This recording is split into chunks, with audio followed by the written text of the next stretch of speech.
yang ku sembah, kemuliaan bagimu di tempat maha tinggi. Kemuliaan bagimu di tempat maha tinggi.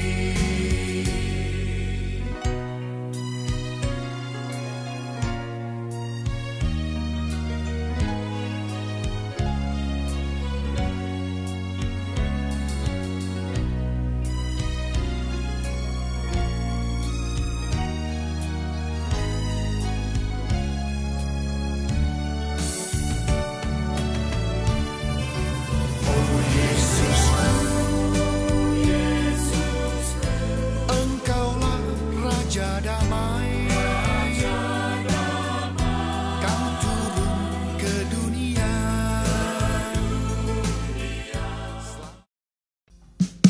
Mari Bapak Ibu, kita siapkan setiap hati kita untuk kita menyembah, meninggikan Tuhan Allah kita yang hidup. Karena sepanjang tahun 2020, Tuhan sudah boleh menuntun kita di dalam keadaan apapun yang kita boleh alami. Dan kita percaya bahwa semua karena kasih dan berkat Tuhan, sehingga kita boleh ada di penghujung tahun 2020. Mari kita sembah Dia Allah kita yang hidup. Ajaiblah karya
Juru Selamat.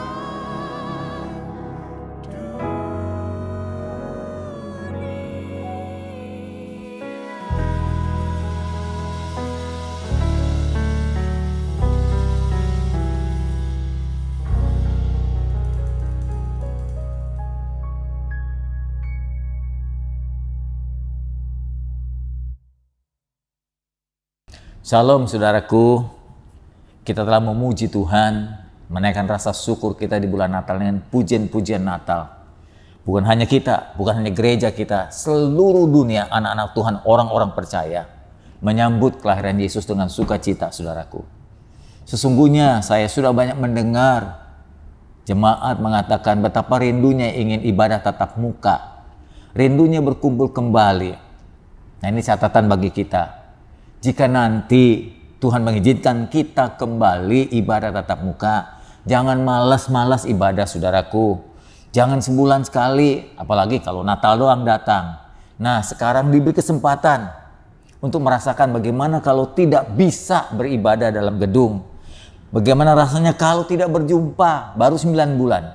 Nah nanti kalau Tuhan beri kesempatan, kita bisa ibadah tatap muka, mari gunakan kesempatan itu sebaik mungkin. Jangan pernah absen tiap-tiap minggu datang beribadah sesuai dengan perintah Tuhan. Saudaraku, kita berdoa dan kita bersyukur doa kita dijawab. Pemerintah dengan bantuan Rusia, Cina, bahkan mungkin Amerika telah menemukan vaksin dan telah menguji vaksin dengan baik. Menurut Bapak Thohir bahwa pengujian dari 1.000 orang lebih berhasil dengan baik. Dan Pak Jokowi sendiri menyatakan nanti pemberian vaksin secara gratis. Ini kabar sukacita yang luar biasa saudaraku. Tahun 2001 awal vaksin itu sudah disuntikkan, sudah dibagikan kepada masyarakat. Kita berdoa supaya pemerintah kita disanggupkan untuk menyediakan vaksin dan menjalankan vaksin dengan baik tanpa gangguan. Biarlah semua gugus depan, ya, para petugas vaksin dapat bekerja dengan baik tanpa gangguan. Mari kita berdoa supaya kita bisa mendengar firman dengan baik. Bapa Surgawi, di dalam nama Yesus, Roh Kudus yang kami sembah, bantu kami untuk mengerti apa yang kami dengar dari kebenaran firman Tuhan. Sebab pengertian yang benar membuat kami mampu mengasihi Tuhan dengan benar, melayani dengan benar, mengabdi dengan benar, hidup dengan benar, sehingga hidup kami bermanfaat sesuai dengan panggilan Tuhan terhadap hidup kami.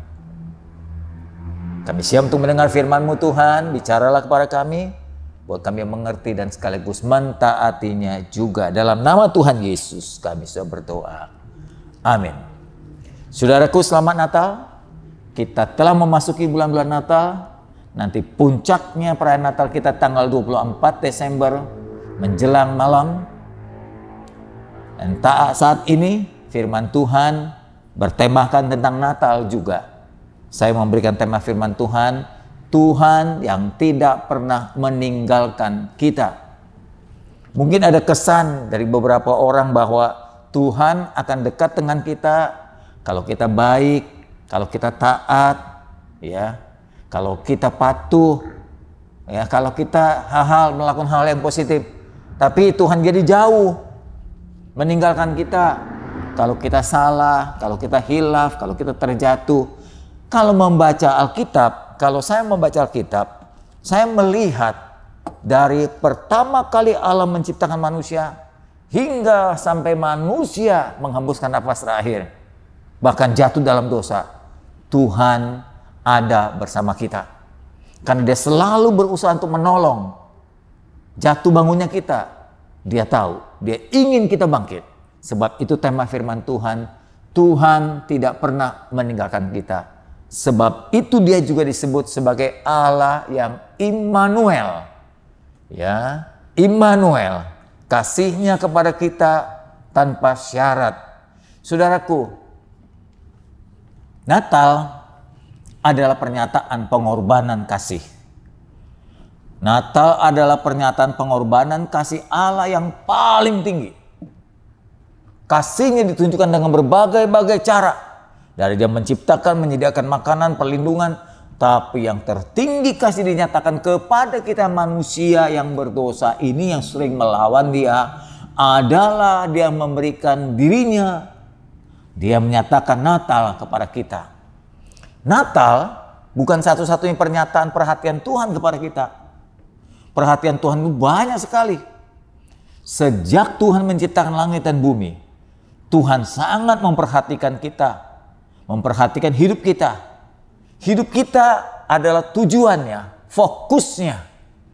Sehingga dalam segala keadaan Tuhan memperhatikan. Dia menolong, bahkan dia memberikan jalan keluar saat-saat kita mendapatkan persoalan dan masalah. Perhatian dan pertolongan Tuhan dilakukan dalam hal yang kecil hingga pada hal yang besar. Ketika manusia membutuhkan pengorbanan nyawa Tuhan, Tuhan memberikannya nyawa dan hidupnya. Alkitab mencatat sejarah pertolongan Tuhan dari mulai karya penciptaan sampai karya penyelamatan Tuhan terhadap kita, manusia berdosa. Saudaraku, nubuatan disampaikan dalam Yesaya pasal 7 tentang Allah yang selalu bersama kita ayat 14. Sebab itu kata firman-Nya, Yesaya 7:14, Tuhan sendiri yang akan memberikan kepadamu suatu tanda, yaitu sesungguhnya seorang perempuan muda akan mengandung dan melahirkan seorang anak laki-laki, dan anak itu dinamakan Immanuel. Waktu Yesaya menulis ini belum terjadi, saudaraku. Lalu nubuatan itu digenapi dalam Injil Matius pasal pertama ayat 23. Firman-Nya berkata, sesungguhnya anak darah muda itu mengandung dan melahirkan seorang anak laki-laki, dan mereka menamakan dia sesuai dengan nubuatan itu Immanuel, yaitu Allah yang menyertai kita. Ternyata Alkitab itu tidak berbenturan. Satu kalimat dengan kalimat lain itu sambung menyambung seperti benang merah yang tak terputuskan. Yesaya dan Matius itu memiliki jenjang bertahun-tahun bedanya. Oleh sebab itu kalimat yang diucapkannya adalah kalimat nubuatan yang digenapi. Dan sumbernya sendiri adalah Roh Kudus. Sebab itu nubuatan dan pernyataan tidak pernah salah karena sumbernya sama. Dan satu ayat dengan ayat lain saling bertalian karena sumbernya juga sama. Saudara, Tuhan, Alkitab mengatakan menciptakan langit dan bumi sebagai tanda perhatiannya, sebagai tanda dia tak pernah meninggalkan kita. Dia menciptakan langit dan bumi dengan kasih-Nya, bukan hanya dengan kuasanya. Dalam Kejadian pasal 1 ayat 26-27, firman-Nya berkata, marilah, baiklah kita menjadikan manusia. Setelah dia menciptakan seluruh jagat raya ini, dia menciptakan manusia di dalam Allah Tritunggal yang Esa satu. Dia berkata, marilah kita menjadikan manusia menurut gambar rupa kita. Menjadikan manusia segambar, sepeta, seteladan dengan Allah sendiri. Supaya mereka itu, Adam, Hawa, dan seluruh keturunannya berkuasa atas ikan-ikan di laut, burung-burung di udara, atas ternak, dan atas seluruh bumi, dan atas segala binatang melata yang merayap di bumi. 27. Maka Allah menciptakan manusia itu Adam, Hawa menurut gambarnya.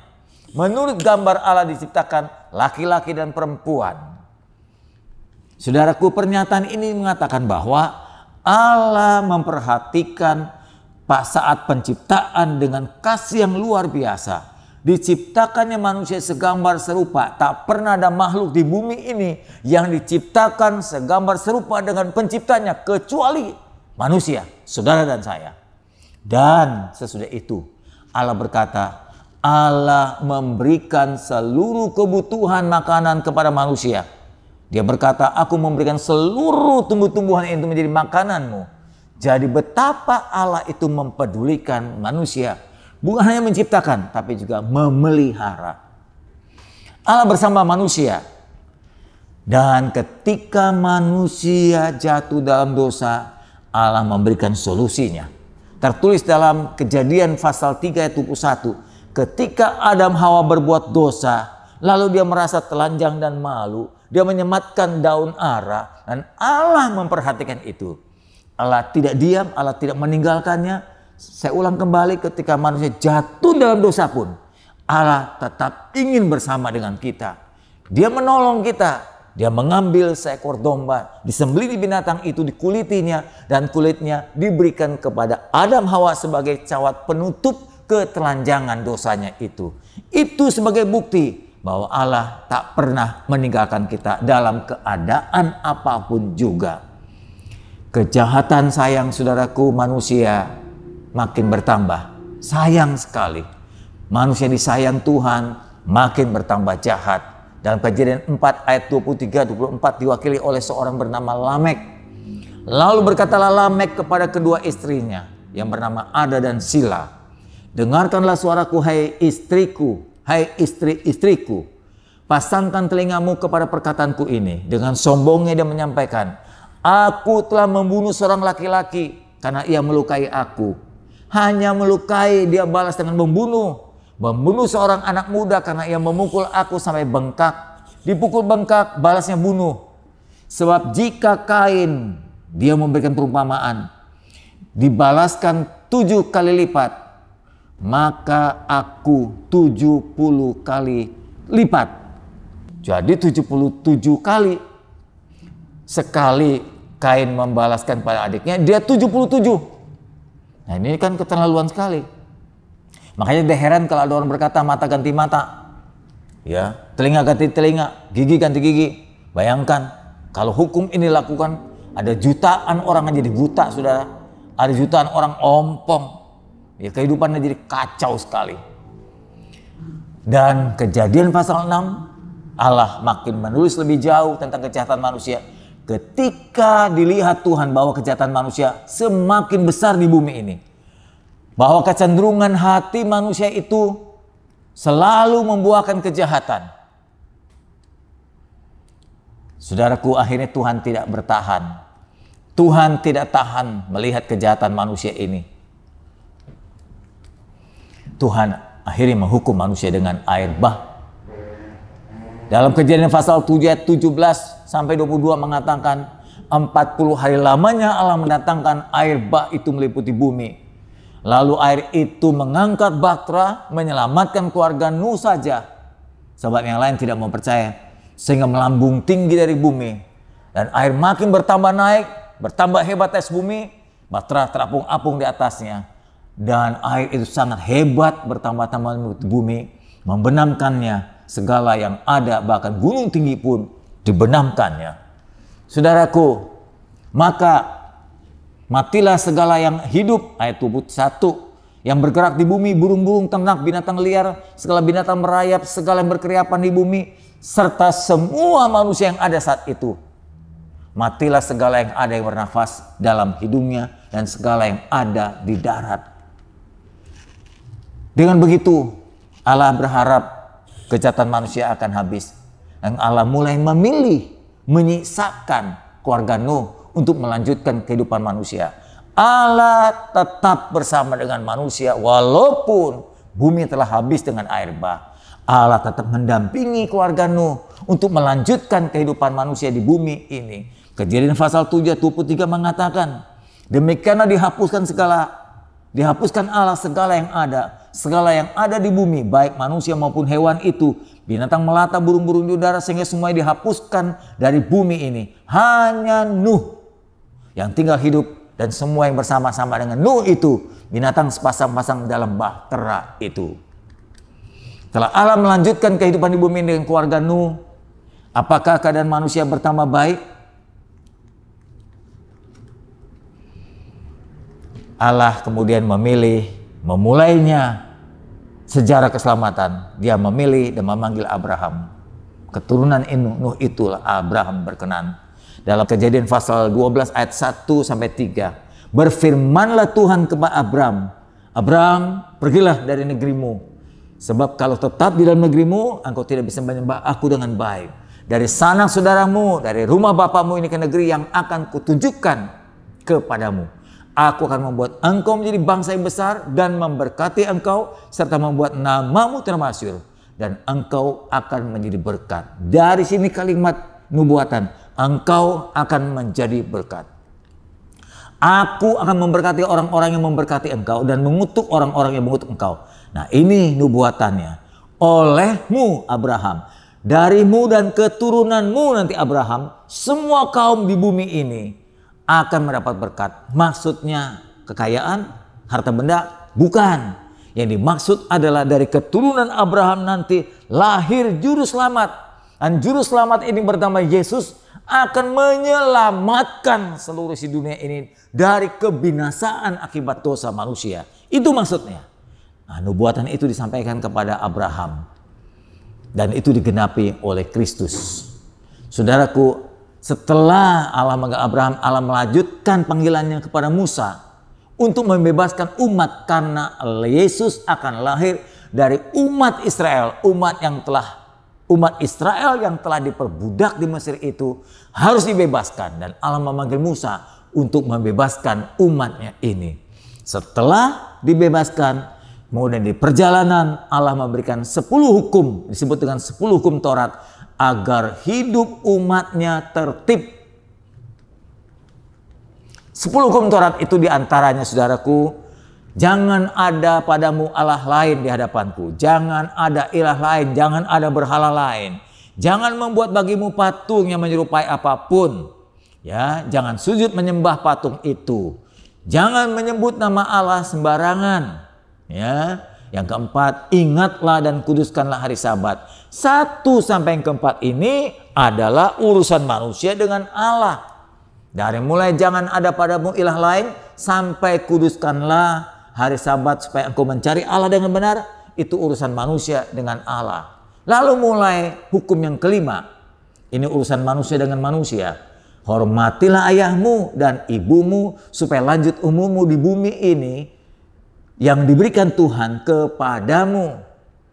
Yang keenam, jangan membunuh kan sesama manusia, jangan berzina sesama manusia, jangan mencuri sesama manusia, jangan menjadi dusta sesama manusia, dan jangan menghina orang lain, itu sesama manusia. Jadi kalau dilihat 4 hukum yaitu manusia terhadap Tuhan, 6 hukum dari manusia dengan manusia.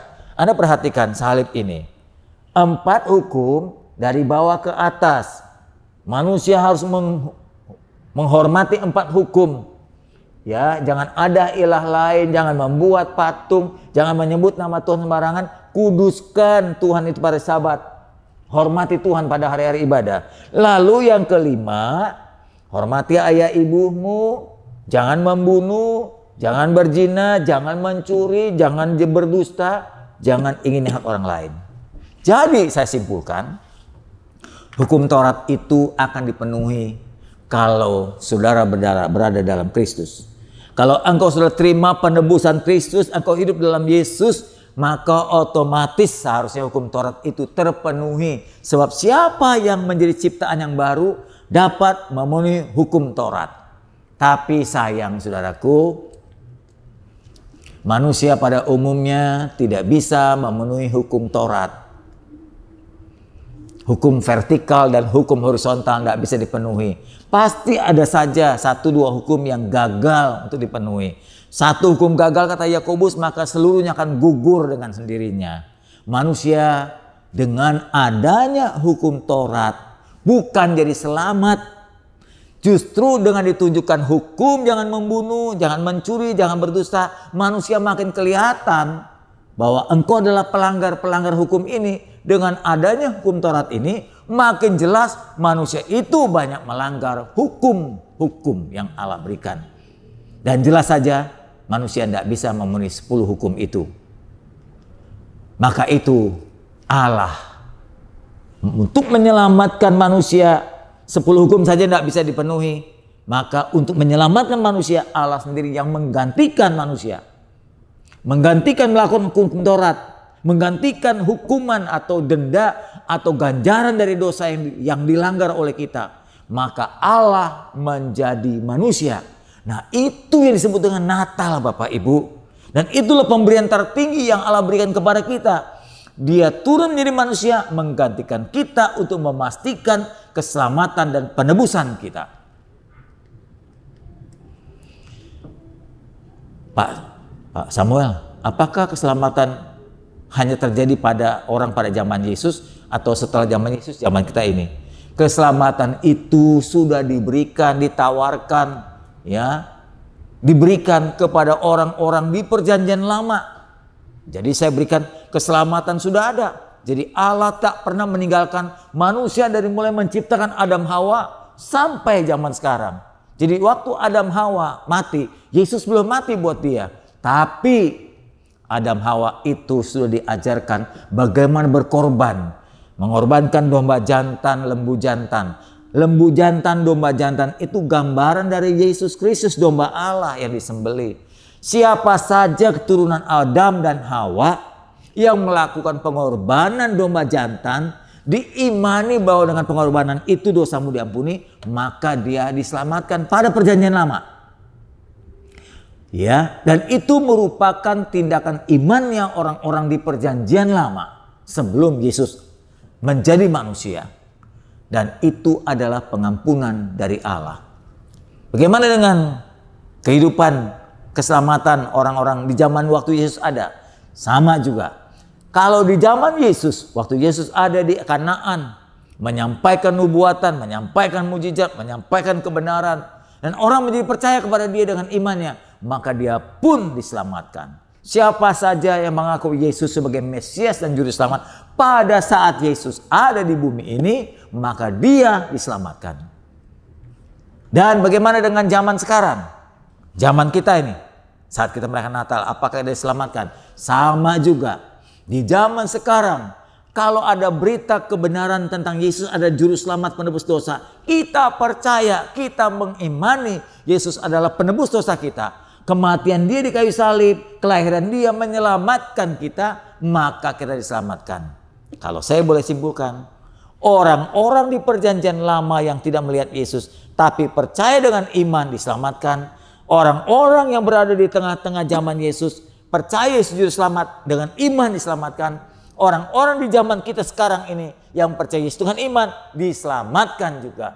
Maka ketiga zaman ini, orang-orang percaya di perjanjian lama dengan iman, zaman Yesus dengan iman, zaman sekarang dengan iman percaya kepada Yesus, diselamatkan. Natal, bukti kesetiaan penyertaannya. Dia tak pernah meninggalkan kita. Matius 28:18-20 mengatakan, Yesus mendekati murid-muridnya dan berkata, "Kepadaku telah diberikan kuasa sorga dan kuasa di bumi." Tidak pernah ada seorang pun pendiri agama yang berkata seperti ini. Kepadaku telah diberikan semua kuasa. Atau dengan kata lain, kepadaku ada kuasa. Kuasa di sorga dan kuasa di bumi ini. Begitu kalimat yang lebih jelasnya. Dan ketahuilah, aku selalu menyertai kamu. Aku menyertai kamu senantiasa. Senantiasa itu artinya selalu. Aku menyertai kamu selalu atau selalu menyertai kamu sampai akhir kehidupan. Sampai bumi ini berakhir. Jadi dia tak pernah meninggalkan kita Bapak Ibu. Bagaimanapun keadaan kita selama kita mencari dia, kita pasti mendapat. Yesus selalu menyertai kita sampai akhir zaman.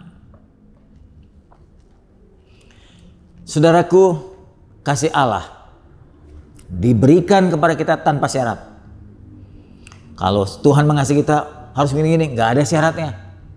Asal kita percaya dia Tuhan, dia Juru Selamat, maka diselamatkan. Tapi berjalan dengan Tuhan, disertai Tuhan, harus ada syarat, saudaraku. Jadi kasihnya diberikan tanpa syarat, tanpa bayar, gratis, anugerah. Tapi kalau mau berjalan dengan dia setelah percaya kita mau berjalan, nah ini ada syaratnya saudaraku. Ini otomatis, yaitu karena dia itu kudus, maka kita yang ikut bersama dengan dia harus kudus juga. Karena Allah kudus, maka kita pun harus kudus. Baru kita bisa berjalan bersama dengan dia. Allah yang maha kudus akan mau berjalan dengan kita yang mau hidup kudus. Paling tidak kata kudus itu mau hidup dengan cara yang terpisah dengan cara dunia. Mungkin kita masih bisa salah, tapi cara hidup kita sudah berubah. Kita selalu berusaha untuk hidup dengan cara yang lebih baik dan lebih benar, mengikuti jalan Tuhan. Sebagai contoh saja, kalau Anda membaca dalam Kejadian 39 tentang Yusuf, ya, Tuhan berkenan sekali dengan Yusuf. Seorang anak muda yang kurang pengalaman, tapi hatinya terpaut dengan Tuhan. Sungguh dia mencintai Tuhan.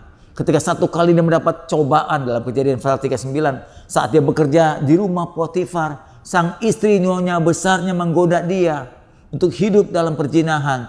Yusuf menolaknya, dan itu sebagai bukti Yusuf berkomitmen dengan kekudusan hidupnya. Dan Allah, kata firman-Nya, menyertai Yusuf kemanapun dan dimanapun Yusuf. Sehingga gitu ya, oleh karena Yusuf, Alkitab mengatakan orang Mesir itu, Potifar itu diberkati Tuhan, dan apa yang dikerjakan oleh Yusuf selalu berhasil.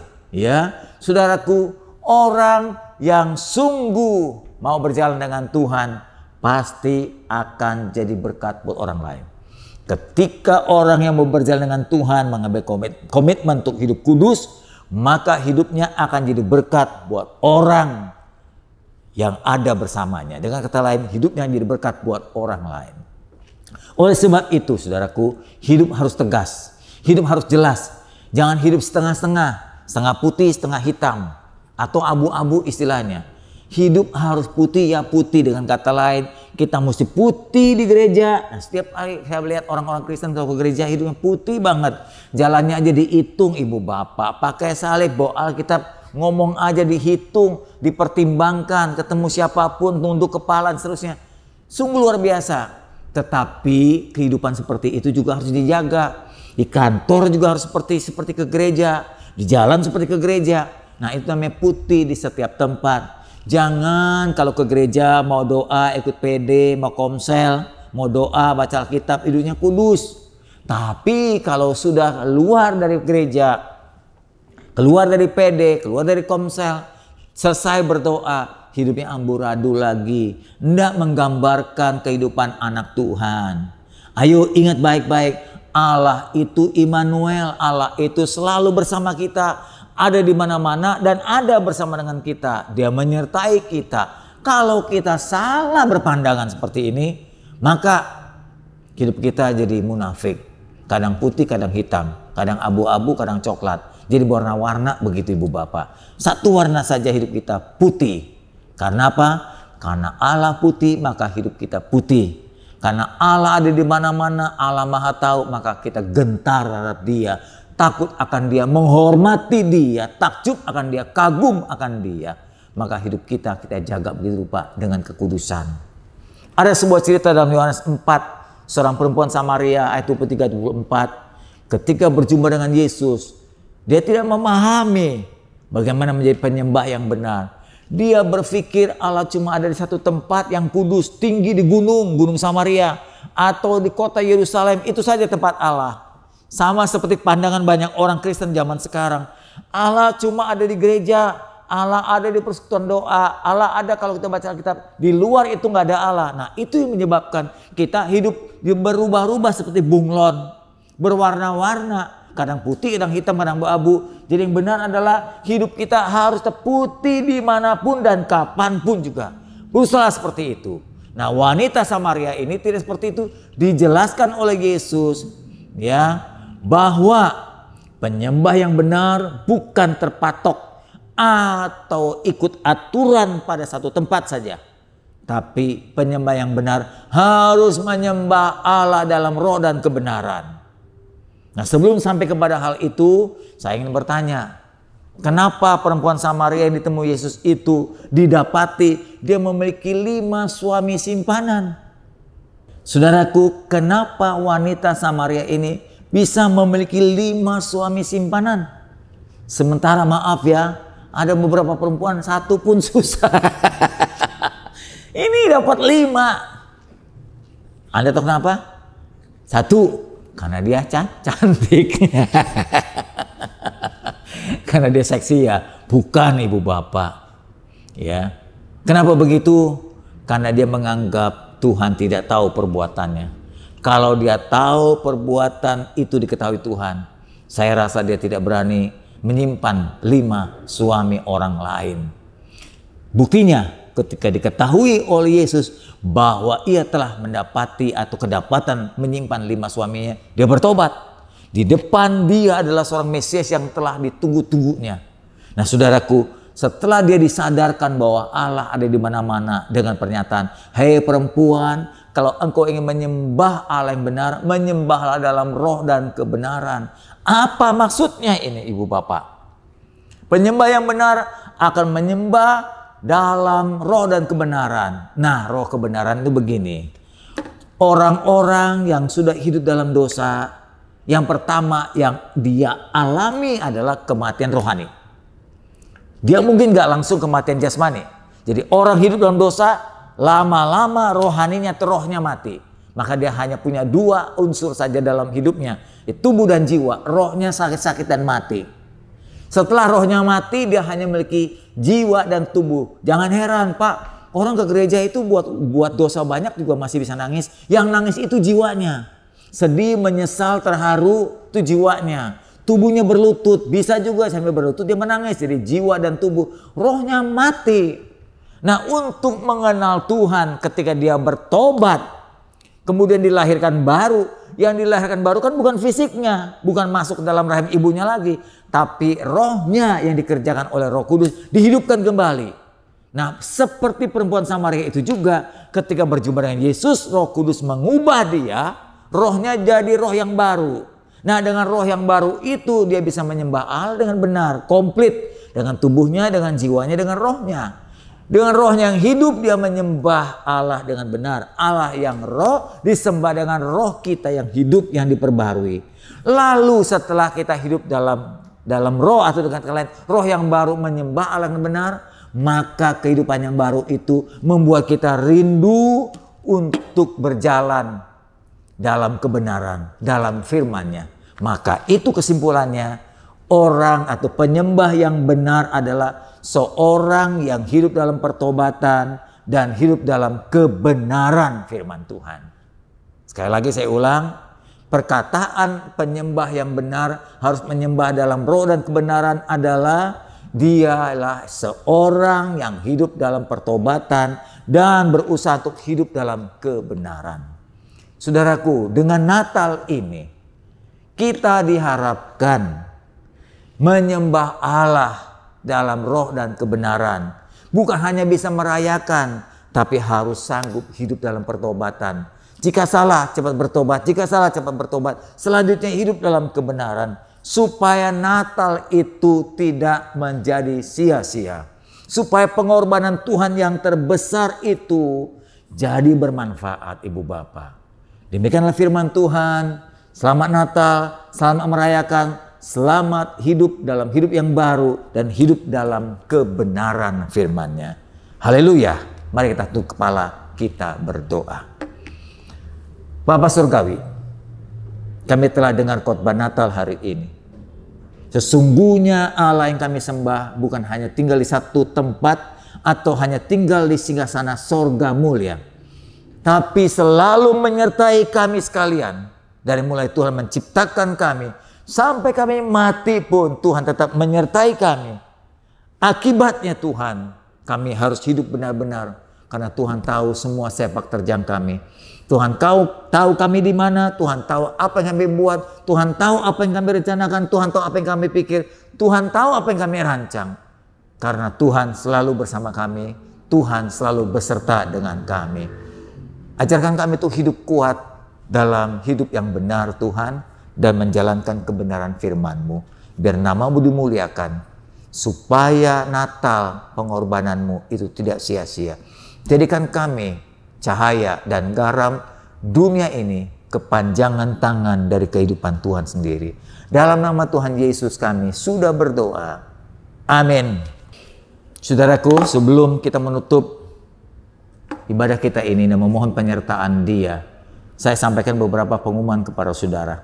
Yang pertama, doa pekerja Kelapa Gading dan Palem by Zoom meeting.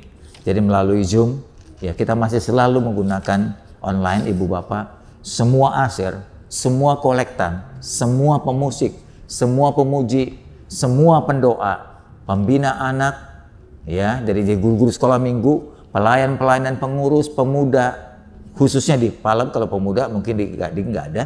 Pengurus WBI khususnya di Palem, dan semua koordinator umum pengurus gereja Mari kita berkumpul dalam doa pada tanggal 22 Desember. Bapak Ibu catat semua pengurus pekerja, Selasa jam 7 malam.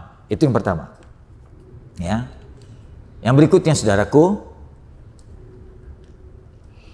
Natal umum juga dilaksanakan secara online, jatuh tanggal 24 Desember hari Kamis jam 7 malam.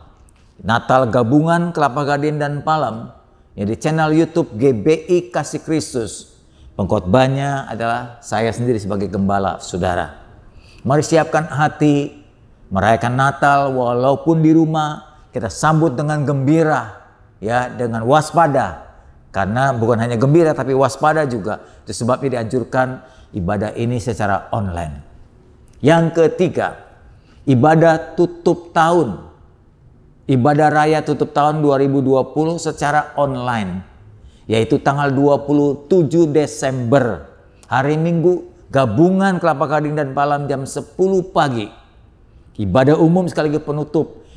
Kita tidak adakan ibadah tatap muka atau ibadah offline, masih berbahaya. Daerah-daerah Jakarta dan beberapa tempat masih menjadi zona merah Bapak Ibu. Bahkan ini menjadi penularan tertinggi selama COVID ada di Indonesia ini.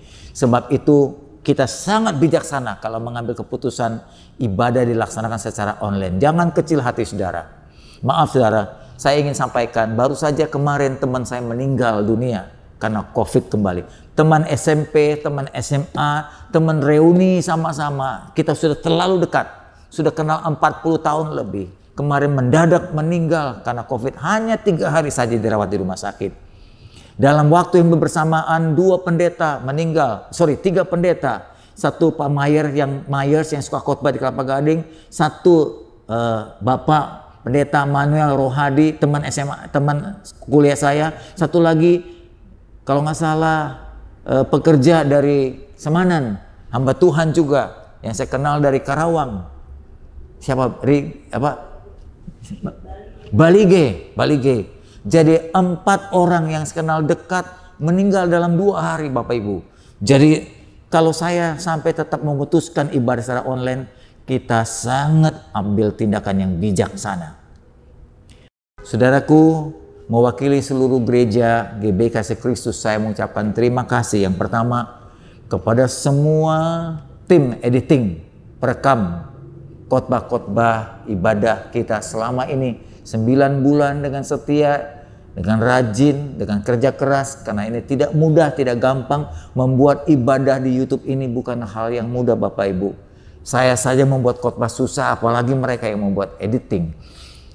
Berterima kasih untuk pemusik-pemusik, berterima kasih untuk tim pemuji, berterima kasih untuk panitia Natal dari Sekolah Minggu Gading dan Palem, Youth, WBI, ibadah umum. Ini juga bukan pekerjaan yang gampang karena ini pertama kali kita melaksanakan ini. Kita dipaksa oleh keadaan untuk melakukan ibadah seperti ini. Namun kita bersyukur semua pekerja kita ahli dalam bidangnya, atau dengan kata lain mampu menyajikan ibadah yang baik.